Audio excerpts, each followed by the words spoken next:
Hey guys, welcome back to my lifting series where I record as much of my workouts as I possibly can. This is a series built to make me the best lifter that I can possibly be, but also help you guys along your lifting journey as well, because whatever I learn and whatever knowledge and expertise that I may contain and I may have, I'm also sharing it with you guys along the way. So I'm actually running a program which I made myself. This is my second public program. It's titled Max, and this is the start of week 3. So this is week 3, day 1. It's an upper body day. So we're mainly focusing on the back, all the muscles in the back and the chest. And obviously, like, there's a little bit of shoulders and abs and stuff included in there as well. So it is a true upper body day. I'm starting off this day with the Smith machine bent over row. So we're starting off with back, and then we'll get into a chest movement after that. I've talked about this movement endlessly and how much I really like it. Before we get into it, I'd just like to discuss the idea of, when you're approaching a weight that you really want to do, it's so tempting to just jump up and get right after that weight instead of waiting a couple weeks. And usually I'm pretty I'm pretty good about actually pacing myself and slowly working my way up and really earning it. But I couldn't resist today. I was last week. I had a 45, a 25, and a 10. So a 45 and a 35 on each side, and I really want to hit that 2 plate mark. So I'm just going to jump up 20 pounds. If there's any unreasonable amount of weight that you should be jumping up, it's 20 pounds or more. But I think that 20 pounds is right at that cutoff where it becomes like, whoa, what are you doing? So anyway, I'm going for it. And since I got like 10 reps, which is the upper end of where I want the rep range to be, I'm totally cool with, with jumping up and just seeing how much I can get. So anyway, let's give this a go. I warmed up. I did a 45 and then a 25, and then the 35. So we should be good.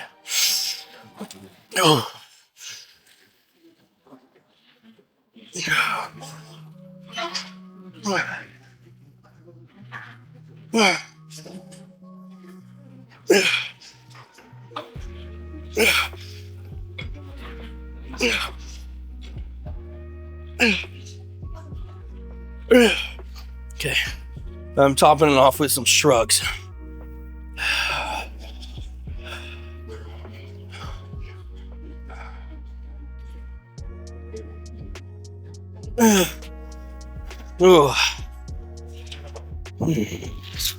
With this movement in particular, the bent over row, the Smith machine variation, but I want to say any bent over row variation at all, that it's getting a little bit too heavy when you're really tempted to bring up your torso a little bit instead of keeping it all the way bent over.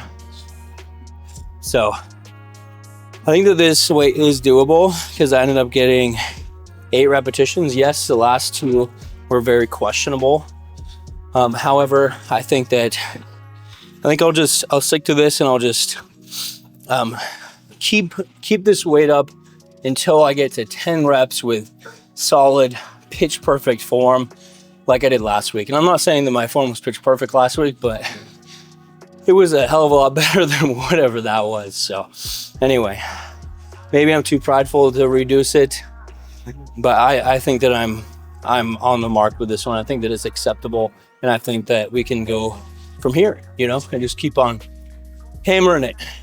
Compound movements should definitely be utilized, especially because they lend themselves so well to strength training. So whenever you're doing a compound lift, and that's just like a multi-joint lift where it's using many muscles at once, then you are just training your body's ability to put up maximal loads and use as much strength as possible in a given movement pattern. So with this one, I'm really working on rowing while I'm bent over and engaging my core and stuff. And this is a tried and true compound lift. If you were to just do a ton of isolation work, which I've been tempted to in the past when I was new to lifting, just because, isolation stuff, it just feels like you're working and giving muscle much more. However, that couldn't be further from the truth. And if you were to do that, then you would be lacking a ton of strength buildup. And you need that strength buildup in order to progressively overload the tension that you are providing your muscular system. So if you're not actually getting stronger at many lifts, then you're probably, I mean, you can still grow size, but strength and size are very, very correlated and very, very mingled and entangled together. It's hard to separate the two, and you can't actually do it entirely, at least not from what I understand. So that's why I think that both isolation and compound lifts have their place in every lifter's arsenal and should be used accordingly. You shouldn't just do one or the other. Anyway, let's get into set number 2.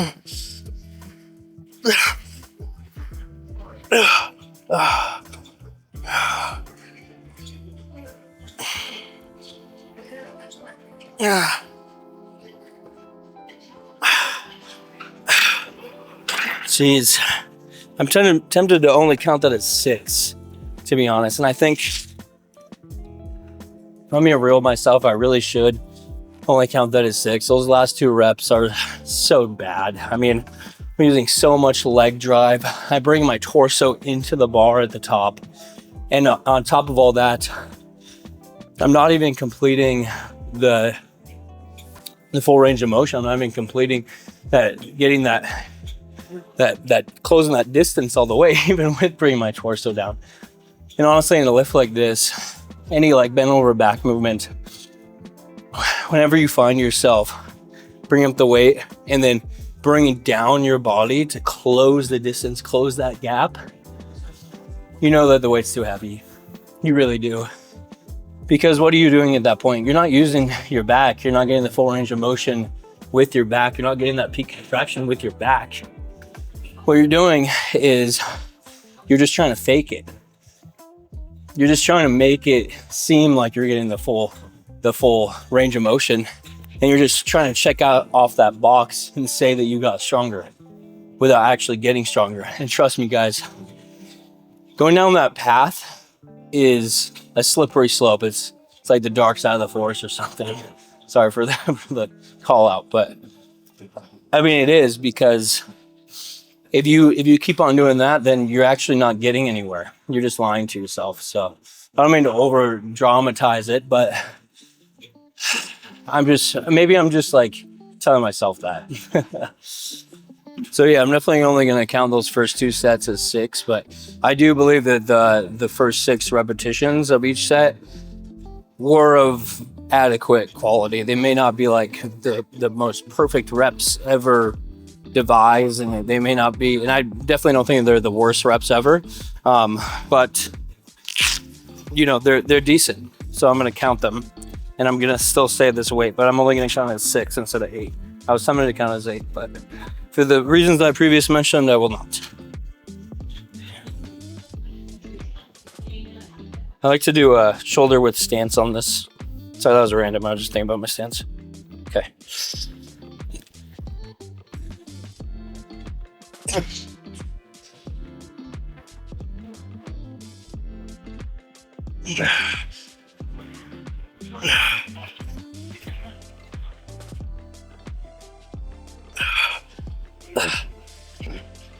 No, I'm gonna do those last 2.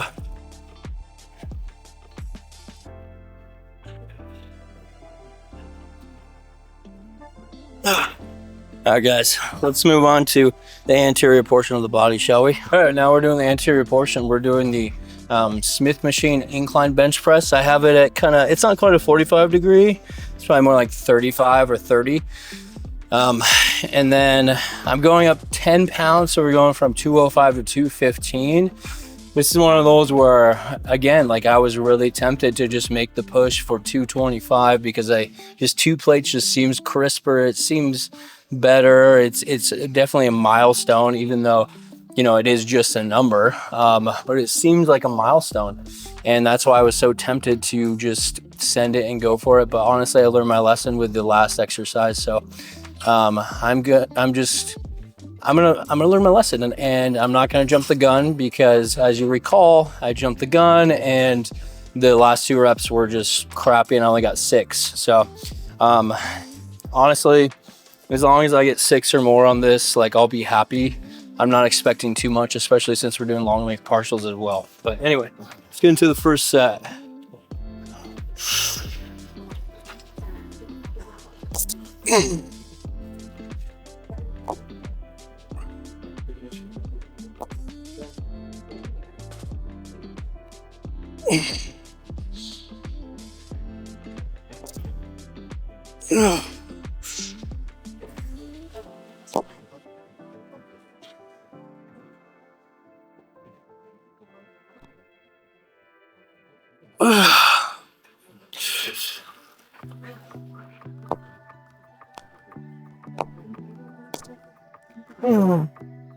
Ooh. That's kind of playing with fire, especially when you have the long length partials at the end. It makes it a little bit scary to rack the weight, because you pretty much already hit failure. Then you're cranking out a few partials, which are a little bit too close for comfort at your neck.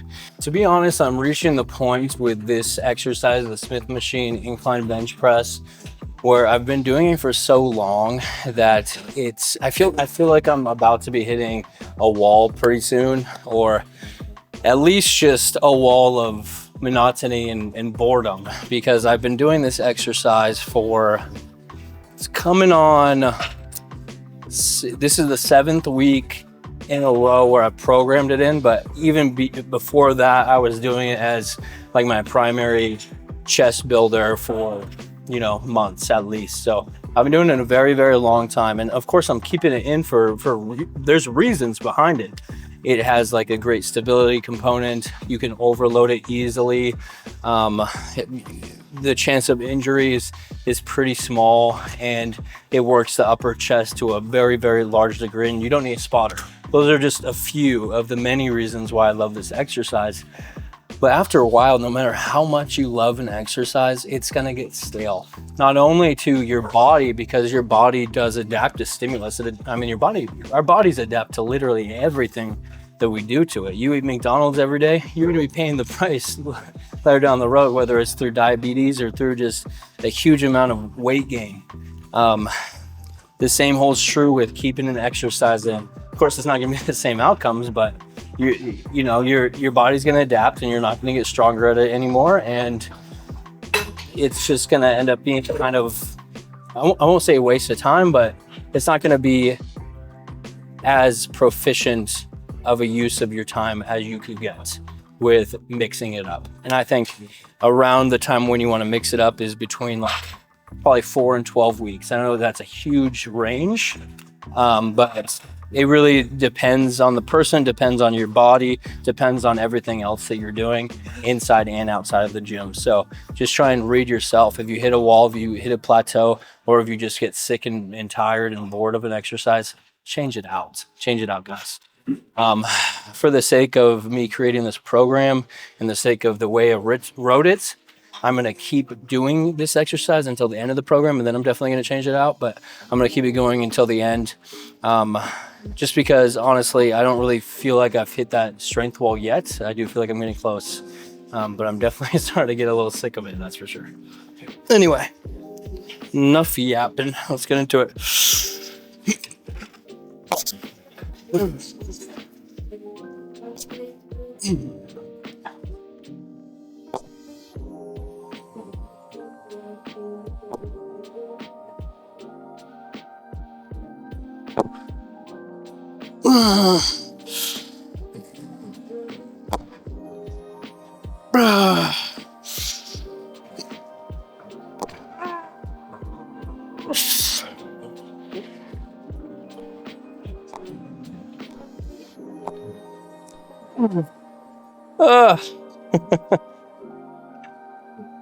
Ever since I started doing these long leg partials, I've been able to get it up to that rung where I can get my head out with ease, except for the first set that I ever did it.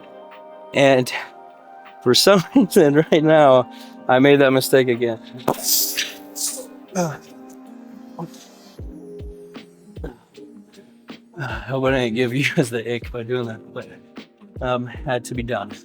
Isn't it weird that so many more people seem to cut themselves shy of the range of motion on any pressing exercises versus pulling exercises? Like, for whatever reason, when people are doing shoulder press, when they're doing like incline bench press or even flat bench press, they're stopping like a whole foot, 6 inches to a foot shy of that full range of motion and touching their chest or touching their delts with their presses. Versus back movements, it seems like more often than not, people tend to complete the full range of motion. Good for them for doing that, and I'm glad to see it, but I hate seeing it when people cut themselves shy because they don't even know how much more they could grow, how much stronger they could get, how much healthier they'd be even from doing the full range of motion on their pressing exercises. Because if you're only doing the upper portion, that's just all arms. So you're just working your triceps at that point, versus if you go all the way down, that becomes delts, that becomes chest. Just something to think about, that's all. Anyway, I'm gonna do the full range of motion.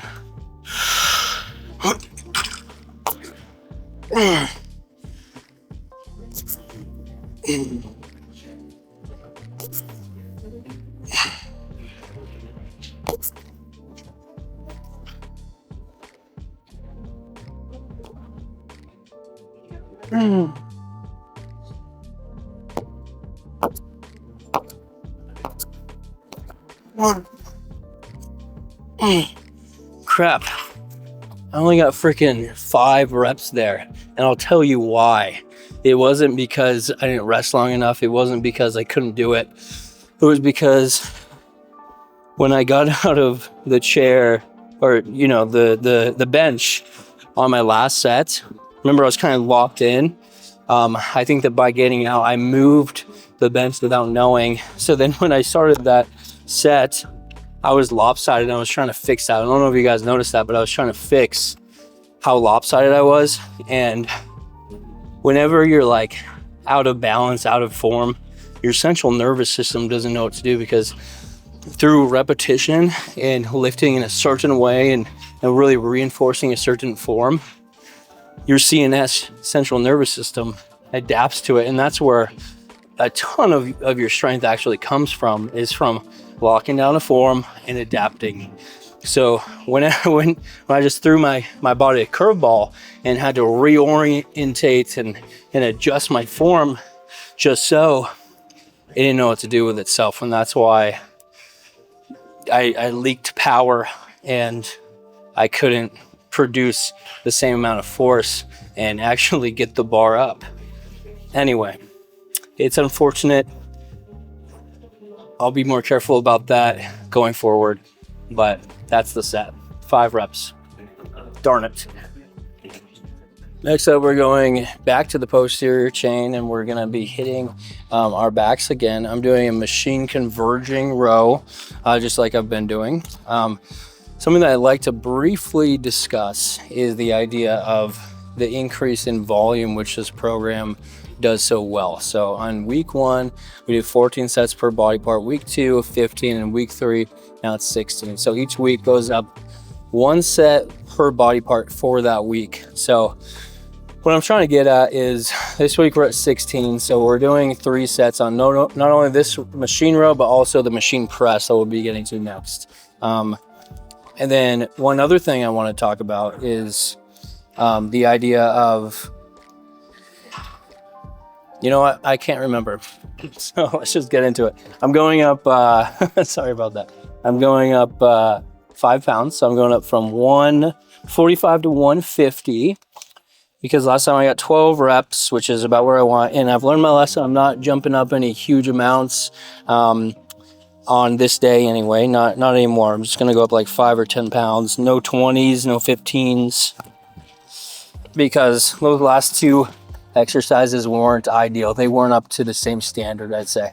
But let's make everything else up to that gold standard, shall we?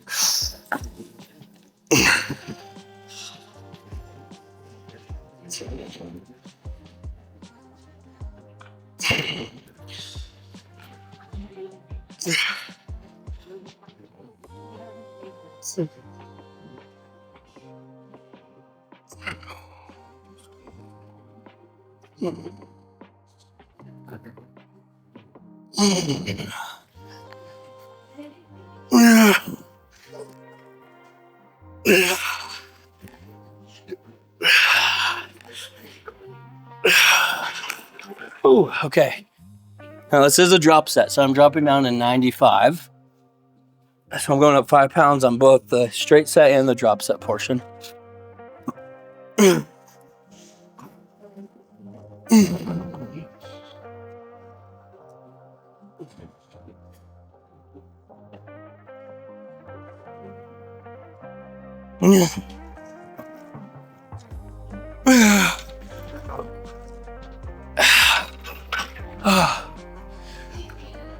Oh, I remember what I was going to talk about. I was honestly just going to make excuses for myself, is what it comes down to. But what I was going to say is I had a couple of days there where I actually couldn't make it to the gym because I was busy and had stuff to do. And the gym closes early on the weekends.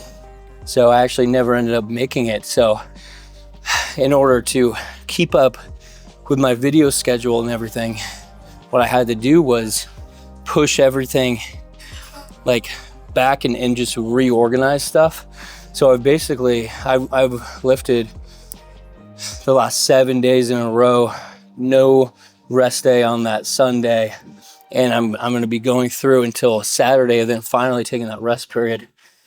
You guys don't care, but what I'm getting at with all this is that when you plow straight through like that without any rest or any gaps, it's not how it's meant to be. So eventually the muscles which should have been recovered, they're not in certain days, for certain days, and therefore their soreness and their lack of recoverability, the lack of how much they are recovered, bleeds into that workout. What I'm trying to say is that I should have had a rest period or a rest day yesterday, but I didn't. And instead, I did my accessory day and hit arms and shoulders and stuff.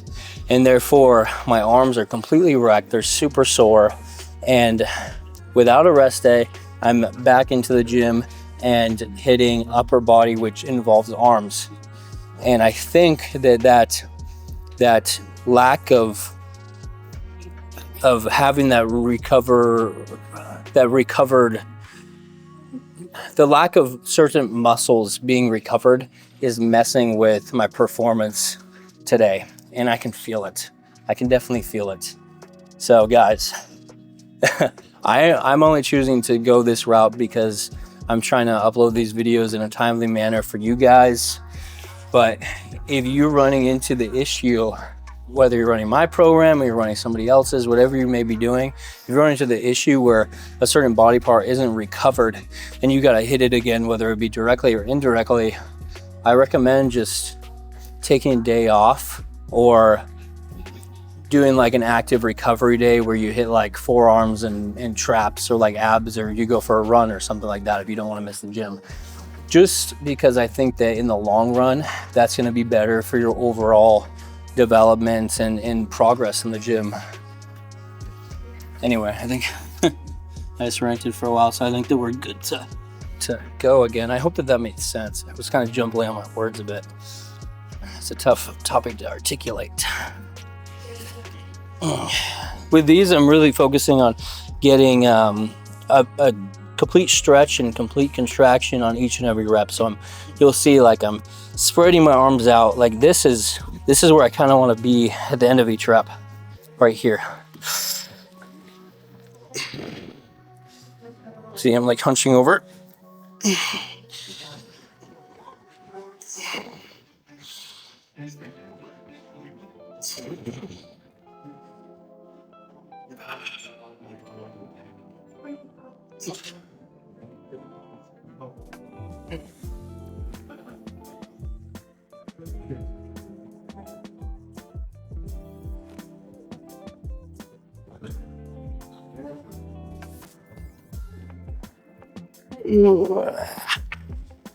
By doing those over dramatized movements in each and every rep of working your back, you're actually involving more muscles.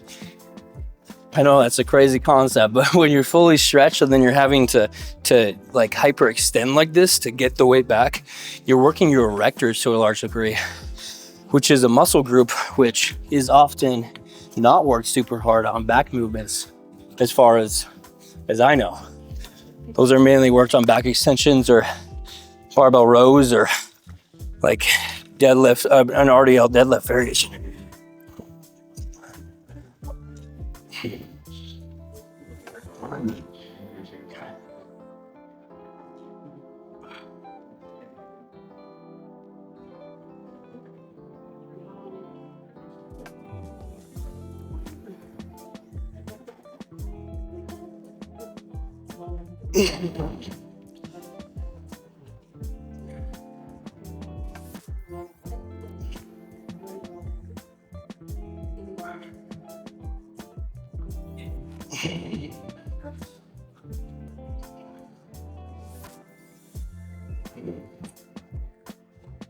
Yeah.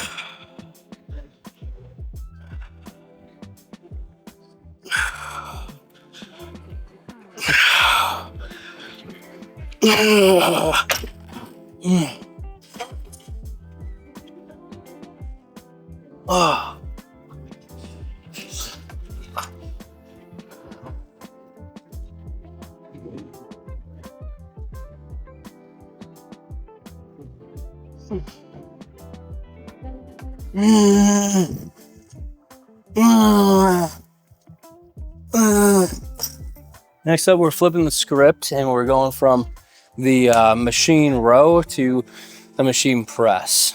I think that movements just complement each other. While you're doing one, the other side is resting. You know what I mean?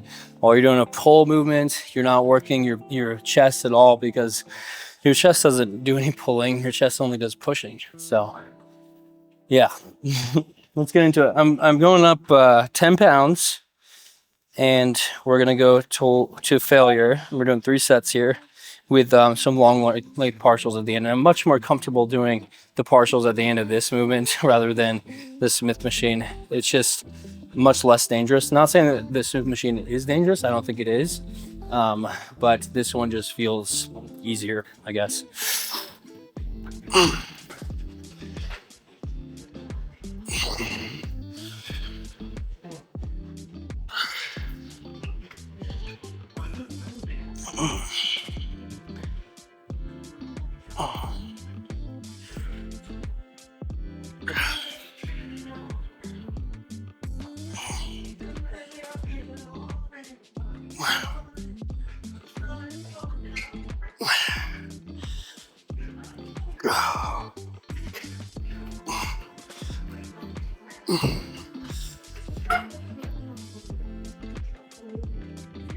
Yeah.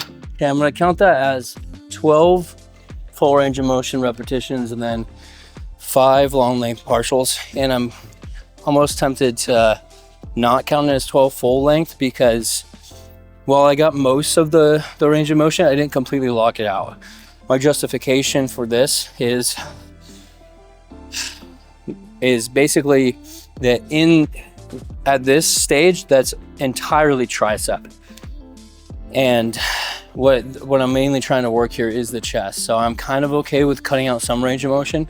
Ideally, I wouldn't cut out any, but that is just how I'd rather swap to cutting off that last percentage, that last like 20% of the rep, rather than give up on the rep entirely, if that makes sense.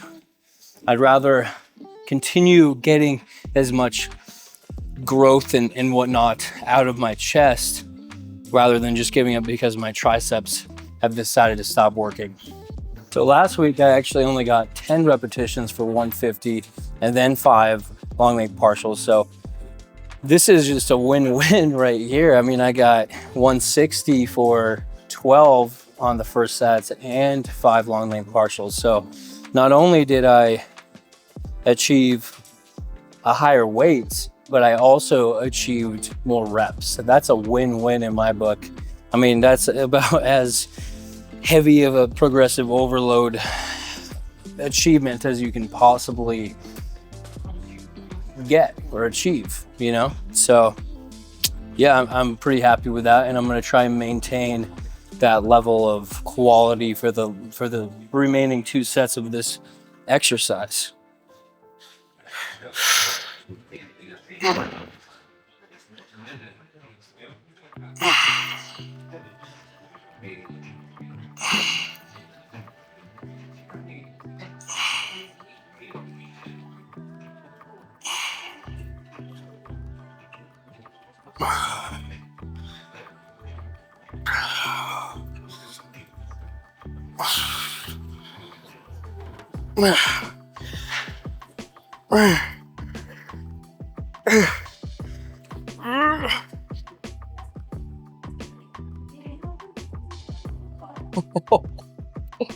Oh, that burns. That was definitely harder than the first set.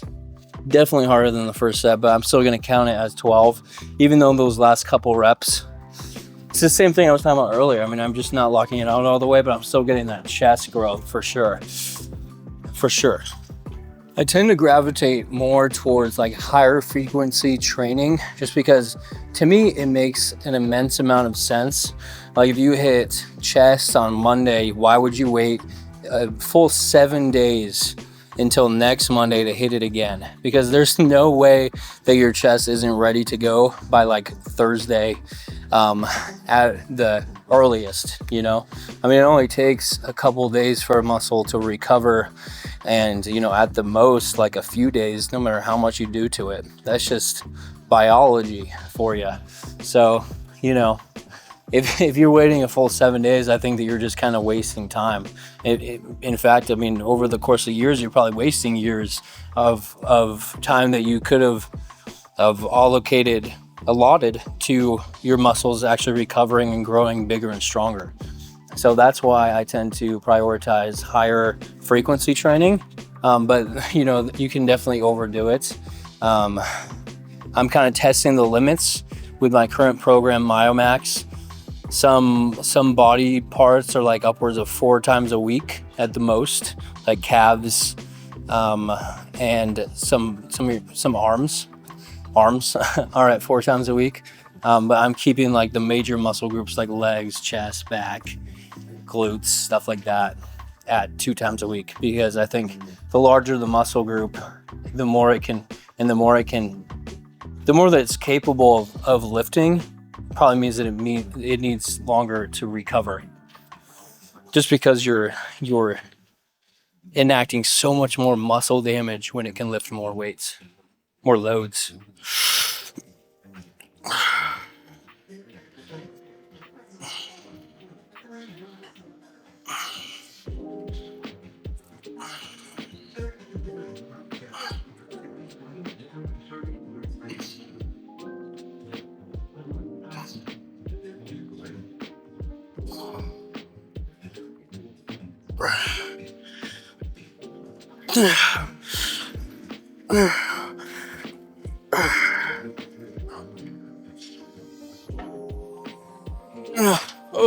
Oh, God dang. I feel like my pec is gonna tear in half, but not really. It just feels like it's it's being destroyed in a good way. Okay, next up I'm doing the seated chest supported unilateral lat pull. I know that's a mouthful, but I really like this exercise because you're getting to focus on one lat at a time in a very controlled and stabilized manner. So that's exactly what I'm going to be doing. And I'm going to be keeping the weight the same, just because now we're at like the second quarter, the second half, the latter half of the workouts. And whenever you reach that point, it's usually just fumes left in the tank. At least that's how it is for me most of the time. So it's just harder to PR on exercises, but this exercise is one of those ones where it should be later on in the workout, at least from my point of view, just because I like to start off with the harder movements because they require more energy. And since this one is so stabilized and fixed, and it's unilateral and it's really squeezing and controlled and stuff like that, I think that it belongs later on in the workout, just because it doesn't require as much energy. If you flip the script, if you put your compound movements last and this first, then I think that you'd be struggling a lot more on your compound lifts, and those are kind of make it or break it type of deal. You know, you can either lift it or you can't. But with this, you can kind of, there's some wiggle room there. Going for 12. Cheat reps are allowed at the end. I'm not just making that up. That's how I wrote it in the program.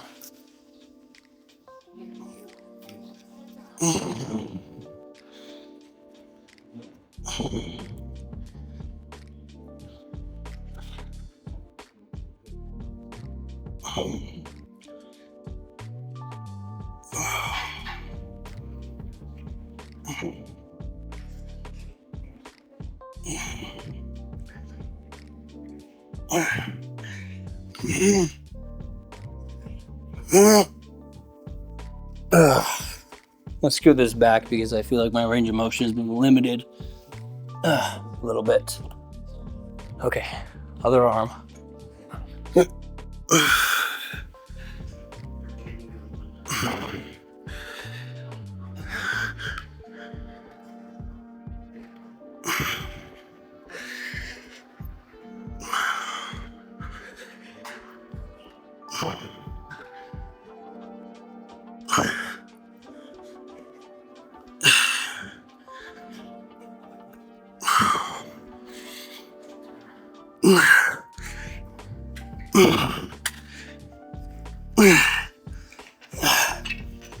You'll notice that I'm swaying a little bit while I'm doing the lift, and I'm swaying when it's supposed to be strict. And there's a good reason for that.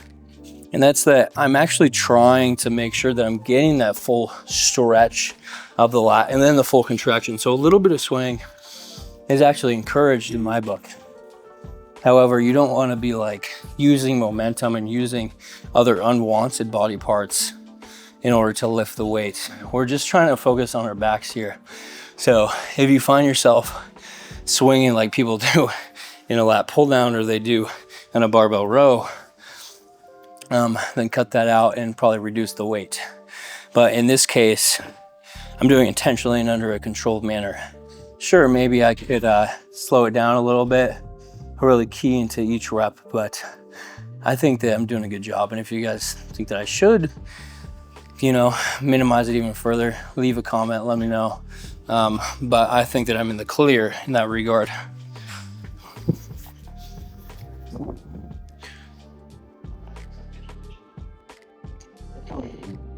One more thing is that you'll notice that I do a little bit more back work on each upper body day than chest work.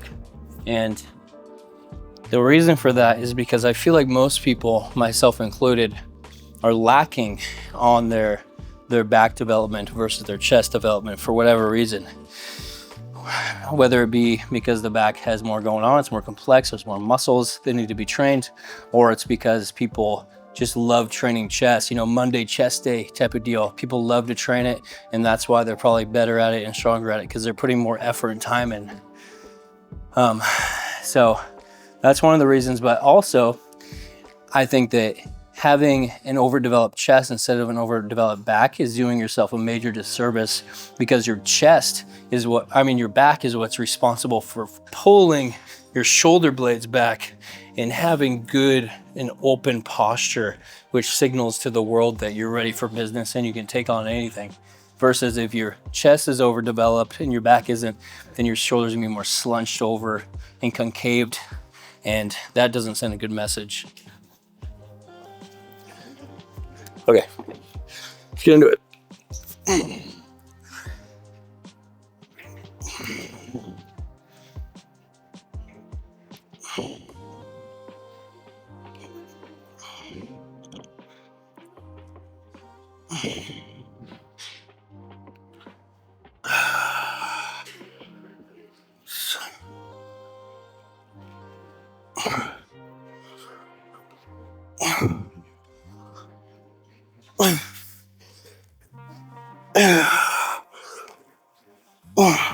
I think I need a reminder that just because I'm doing a cheat rep doesn't mean that I should be cheating on the descent, on the eccentric portion, because even though I'm cheating on the concentric, I should still be slowing down the negative and controlling it.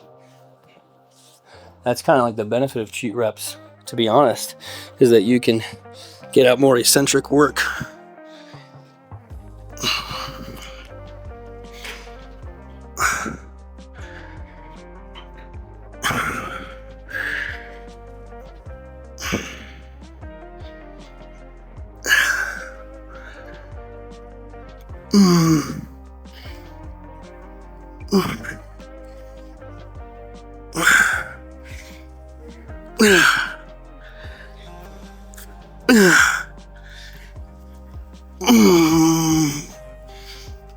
Okay, I slowed it down a bit there, so I'm much happier.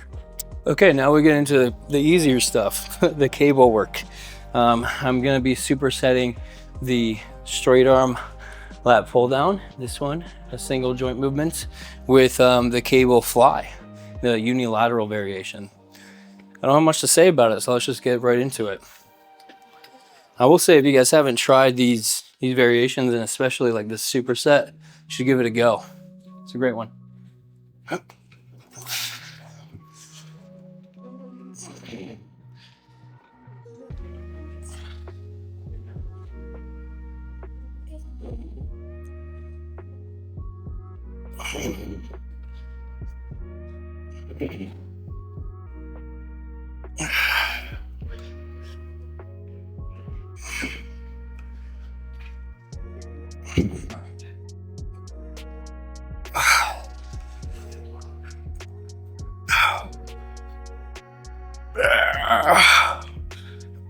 Oh, I will say, I'm trying to beat my previous record. I mean, I'm always trying to beat my previous record. That's the name of the game when it comes to lifting. You gotta keep improving, or else you'll become stagnant. But I'm keeping the weight the same, so I'm just trying to beat my previous reps because I feel like it was a little bit too challenging last time to warrant increasing the load this time.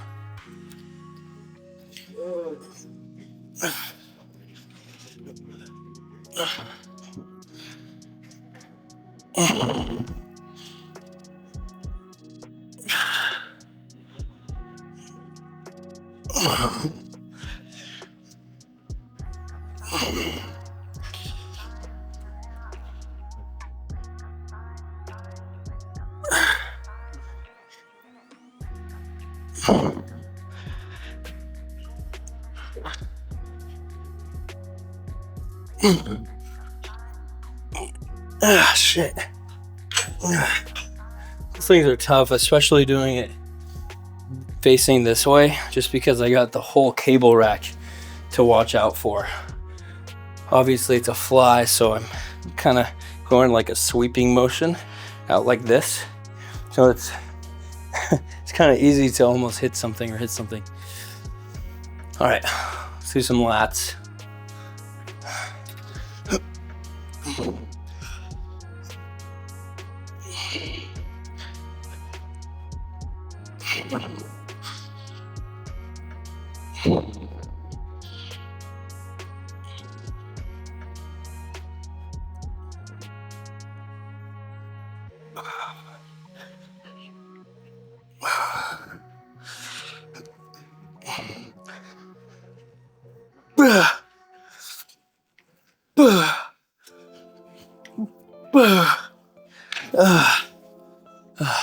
Definitely gonna need kind of a longer rest period until I hit the next set. So these ultra high volume programs, I'm not saying that mine is super high volume yet, but it will become high volume.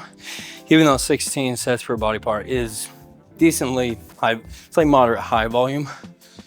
You guys really you really need to be prioritizing your recovery and everything that goes into that. Your sleep hygiene, how much you're eating, what that macronutrient breakdown is looking like. And personally, I don't like track my calories super closely. I kind of ballpark estimate. And then I make sure that I'm hitting at least 1 gram per pound of body weight for protein. And then the rest of the macronutrients, I'm not super worried about. I just make sure that I'm getting like some carbs in before my workout to fuel it. And then beyond that, it's just kind of whatever fills the gaps to get me kind of where I need for my overall intake and gets that protein where it needs to be. So you gotta get that under control, you get your sleep under control, and then you can't do anything to fuck it all up. You know, you can't like go on a bender and expect to PR in the gym. That's just not gonna happen. I've learned that from experience. You can't have it both ways unless you're like, have professional athlete genes. And even then, you could probably be doing way better if you didn't make those life choices. So yeah, that's what I'm just kind of trying to reinforce in myself moving forward along this program. This is only week 3. This marks about nearly a third of the way done. By the end of week 3, I'll be a third of the way done. And you know, I've been serious about it the whole time, obviously, but I'm just gonna have to take it into overdrive going forward with the recovery and whatnot, because it's the volume, the workouts, it's only gonna get longer, it's only gonna get more intense, it's only gonna get harder. So, but you know, as long as you can keep up with that, with your recovery and everything, you're gonna be making progress, you're gonna be growing, I guarantee it. Let's start with the other arm this time. Doesn't hurt to go back and forth.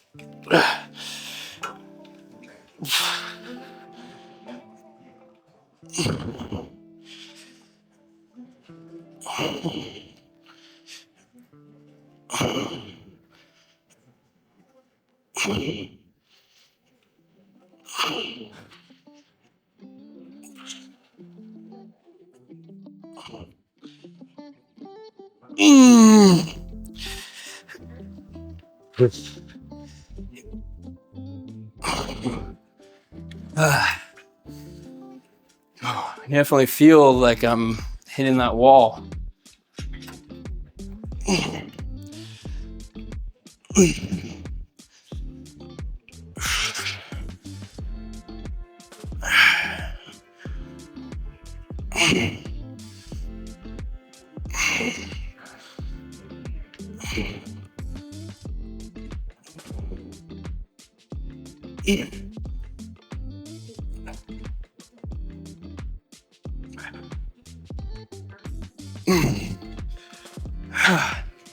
Whew.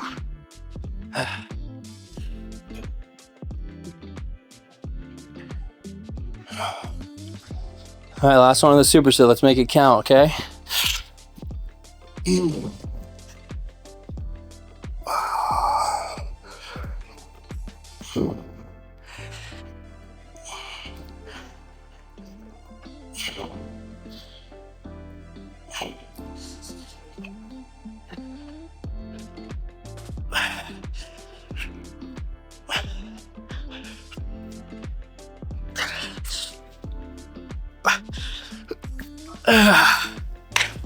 So I really did want to finish filming the whole entire workout, but the gym closes in T-minus 15 minutes. So I'm just gonna speed run the remainder of the workouts for today on my own time. So without recording, because recording, while I love doing it and everything, and I love communicating with you guys, I can go faster when I'm not talking to the camera. So that's just the situation that I'm in for today. But all that's left is 3 sets of cable crunch with the upright row, and then 2 sets, let me double check that. 2 sets of the captain's chair leg raises. So the one that's super stable and you have your arms locked in. That's it. So just 5 sets left, 5 relatively easy accessory sets. So anyway, hope you guys have been following along. Hope you guys enjoy my lifting, low lifting TV show, little lifting series, and have a good one. I'll see you tomorrow for week 3, day 2.